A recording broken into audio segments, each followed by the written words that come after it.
अस्सलाम वालेकुम। Physics chapter number 6, renewable energy sources. Next wind energy. Wind energy क्या है? ठीक है, हवा से हासिल होने वाली एनर्जी। तो कहते हैं wind has been used as a source of energy for centuries, के सदियों से जो है वो हवा को एनर्जी के सोर्स के तौर पर या एनर्जी के ज़रिए के तौर पर इस्तेमाल किया गया। It has powered selling ships across the oceans. इसकी वजह से क्या हुआ है कि सेलिंग शिप्स को इसने क्या किया, पावर किया। ठीक है, इनकी इसकी मदद से जो है सेलिंग शिप्स चलते रहे। It has been use by wind mills to grind grains and pump water. इसी तरह विंड मिल्स के अंदर ये क्या हुआ है कि ग्रेन्स को ग्राइंड करने के लिए और वाटर को पंप करने के लिए यूज़ की जाती रही है। More recently wind power is use to turn wind turbine. अब कहते हैं कि ये जो हाल में क्या हुआ है कि ये जो विंड पावर है, हवा की जो एनर्जी है, ठीक है, इसको कैसे यूज़ किया गया है? Is use to turn wind turbine. इसको विंड टर्बाइन चलाने के लिए यूज़ किया गया है। ठीक है, और वहाँ पर क्या किया गया है? इसकी मदद से जो है वो इलेक्ट्रिसिटी प्रोड्यूस की गई। When many wind machines are group together on wind farms they can generate enough power to operate a power plant. कहते हैं कि जब बहुत सारी विंड मशीन्स जो है आपस में ज्वाइन कर दी जाती हैं विंड फार्म के ऊपर, तो ये क्या कर सकती हैं? तो ये जो है वो एनफ पावर जनरेट कर सकती है पावर प्लांट को चलाने के लिए। In the United States some wind farms generate more than 1300 megawatt of electricity a day. United State के अंदर कहते हैं कुछ विंड फार्म्स ऐसे हैं जो 1300 मेगावाट से ज़्यादा बिजली जो है वो पर डे के हिसाब से जनरेट कर रहे हैं। In Europe many wind farms routinely generate 100 megawatts or more electricity a day. इसी तरह यूरोप में भी कहते हैं कि बहुत सारे ऐसे विंड फार्म्स हैं जो सैकड़ों मेगावाट एनर्जी जो है वो पर डे जनरेट कर रहे हैं। हर दिन जो है वो सैकड़ों मेगावाट एनर्जी इलेक्ट्रिसिटी जो है वो जनरेट कर रहे हैं विंड पावर फार्म को, विंड को यूज़ करके या विंड एनर्जी को यूज़ करके। नेक्स्ट देखिए जियो थर्मल एनर्जी। जियो क्या होता है? ज़मीन, थर्म हीट, ठीक है, एनर्जी। तो कहते हैं कि ये जो ज़मीन के अंदर की हीट एनर्जी है इसको हम कैसे यूटिलाइज करते हैं? तो कहते हैं in some parts of the world the earth provide us hot water from glaciers and hot springs. कि अर्थ के कार्य में हॉट वाटर जो है वो प्रोवाइड कर रही होती है ज़मीन के बहुत सारे इलाकों में। There is hot molten part deep in the earth called magma. तो यहाँ पर होता क्या है? कहता है कि ज़मीन के अंदर जो है वो हॉट मोल्टन पार्ट है, ठीक है, जिसे क्या कहा जाता है? मैग्मा कहा जाता है। Water reaching close to magma changes to steam. कहते हैं कि जब हम वाटर को क्या करते हैं, यहाँ से खुद भी वाटर को जो है वो भेजा जाता है नीचे, ठीक है जी, जहाँ पर मैग्मा होता है उसके करीब जो है वो पाइप लाइन्स के थ्रू वाटर को नीचे भेजा जाता है। अब मैग्मा क्योंकि बहुत हार्ड मटेरियल है, वो क्या करता है जब वाटर नीचे जाता है ये उस वाटर को फ़ौरन स्टीम में कन्वर्ट कर देता है कि इसकी हीट इतनी ज़्यादा होती है कि वाटर जो है वो स्टीम में कन्वर्ट हो जाएगा। ठीक है, this energy is called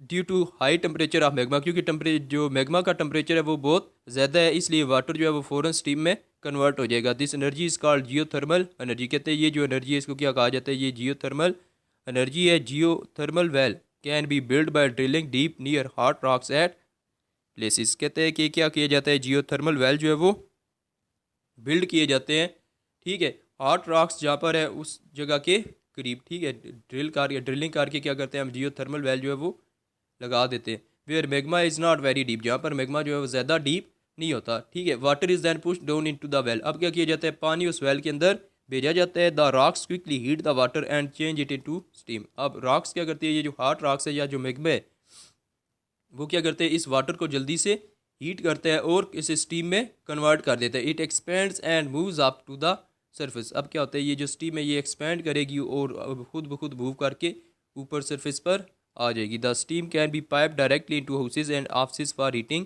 purposes. ये जो स्टीम है अब कहते हैं इसको डायरेक्टली हाउसेज या ऑफिस में जो है भेजा जा सकता है, ठीक है, फॉर हीटिंग पर्पजेज। और it can be use to generate electricity, या इस स्टीम को यूज़ करके इलेक्ट्रिसिटी भी जनरेट कराई जा सकती है। ठीक है, नेक्स्ट देखिए एनर्जी फ्रॉम बायोमास। बायोमास क्या है? जानदार इंसान से जो हासिल होता है energy. Is biomass is plant और एनिमल वेस्ट। बायोमास क्या है? कहते हैं कि ये प्लांट्स या एनिमल्स का वेस्ट है। That can be burned as fuel, जिसको फ्यूल के तौर पर जलाया जा सकता है। Other forms of biomass are garbage, farm waste, sugar cane and other plants. के दूसरी फार्म्स क्या है इसकी? कहते हैं गार्बेज है ये, ठीक है, ये फार्म वेस्ट है, शुगर केन है और दूसरे प्लांट्स है।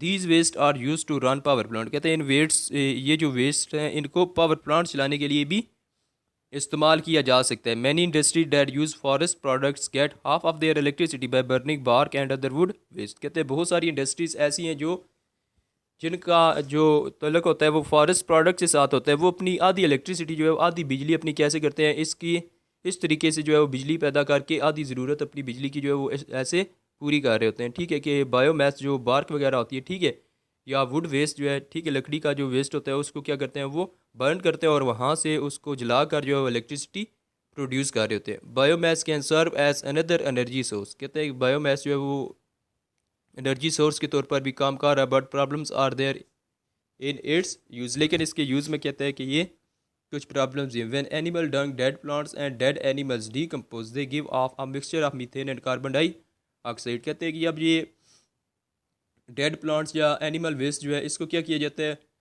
ये जब डीकम्पोज होता है तो कहते हैं कि यहाँ से मीथेन और कार्बन डाइऑक्साइड गैस प्रोड्यूस होती है। Electricity can be generated by burning methane. तो ये मीथेन असल में क्या है, मीथेन वही गैस है जिससे हम लोग जो घरों में, जो हमारे घरों में जो सिलेंडर है उनके अंदर यूज़ हो रही होती है। ठीक है, तो कहते हैं इस मीथेन गैस को जलाकर हम क्या करते हैं, हम इसको जलाकर जो है वो इलेक्ट्रिसिटी प्रोड्यूस कर सकते हैं। ठीक है, कि ये जो यहाँ से एनिमल डंग डेड प्लांट्स और डेड एनिमल से जो मीथेन हमें ऑब्टेन होगी, हम इसको बर्न करके इलेक्ट्रिसिटी प्रोड्यूस कर सकते हैं। ठीक है, तो ये बहुत ही चीप मेथड है इलेक्ट्रिसिटी को प्रोड्यूस करने का। बायोमास से जो है वो इलेक्ट्रिसिटी इजीली प्रोड्यूस की जा सकती है। नेक्स्ट देखिए, base energy equation. Base energy equation क्या है, Einstein predicted the inter conversion of matter and energy. Einstein ने क्या किया कि इसने मैटर और एनर्जी का आपस में रिलेशन जो है वो शो किया। इसने कहा कि according to him a loss in the mass of a body provides a lot of energy. इसने कहा कि जब भी मैस में कोई थोड़ा बहुत लॉस होता है, ठीक है, जब भी किसी बॉडी के मैस में लॉस होता है तो यहाँ पर बहुत ज़्यादा एनर्जी जो है वो हासिल होती है। This happens in nuclear reaction, कहते हैं कि ये ख़ास तौर पर कहाँ पर होता है, ये प्रोसेस जो है वो न्यूक्लियर रिएक्शंस के अंदर हो रहा होता है, जहाँ पर क्या होता है कि बड़े एटम्स जो है वो टूट जाते हैं और छोटे एटम्स में कन्वर्ट होते हैं, साथ ही बहुत ज़्यादा एनर्जी जो है वो इवाल्व हो रही होती है, बाहर निकल रही होती है। The relation between mass and energy is given by Einstein mass energy equation is equal to M C square. E is equal to M C square, ये आइंस्टाइन इक्वेशन है। ठीक है, कहते हैं here C is the speed of light, C क्या है, speed of light है, जो कि किसके इक्वल होती है 3 × 10⁻⁸ मीटर पर second. The above equation gives, yeah, the above equation shows that tremendous amount of energy can be obtained from small quantity of matter, कि बहुत ज़्यादा अमाउंट ऑफ एनर्जी जो है वो हासिल की जाती है। अगर आपके पास स्मॉल क्वांटिटी ऑफ मैटर भी है तो भी उससे भी जो है वो बहुत ज़्यादा एनर्जी की अमाउंट हासिल की जा सकती है। It appears that a matter is highly concentrated form of energy. इससे हमें ये पता चलता है कि मैटर जो है वो क्या है, एनर्जी की हाईली कंसनट्रेटेड फॉर्म है, कि मैटर के अंदर जो है बहुत ज़्यादा एनर्जी छुपी होती है। The process of getting energy from our nuclear power plant is based on above equation, कहते हैं इसी तरह जो हम न्यूक्लियर पावर प्लांट से एनर्जी हासिल कर रहे हैं, ठीक है, ये भी क्या है, इसी प्रोसेस के ऊपर बेस कर रहे हैं। The process is taking place on the sun and star for the last millions of year, कहते हैं यही प्रोसेस जो है वो सूरज और सितारों पर भी जो है वो मिलियंस ऑफ ईयर से हो रहा होता है। Only a small fraction of sun's energy reaches the earth, और इस प्रोसेस के नतीजे में जो एनर्जी बनती है उसका बहुत ही थोड़ा सा हिस्सा जो है वो ज़मीन तक पहुंच रहा है। This very small fraction of sun's energy is responsible for life on earth, और यही जो थोड़ा सा पार्ट है इसका, या थोड़ी सी फ्रैक्शन है एनर्जी, सन एनर्जी की, जो ज़मीन तक पहुंच रही है, कहते हैं कि ये ज़मीन पर ज़िंदगी के लिए जो है वो बहुत ज़्यादा ज़रूरी है, या इसी की वजह से क्या है कि ज़मीन पर जो है वो ज़िंदगी है। ठीक है, ओके, अल्लाह हाफ़िज़।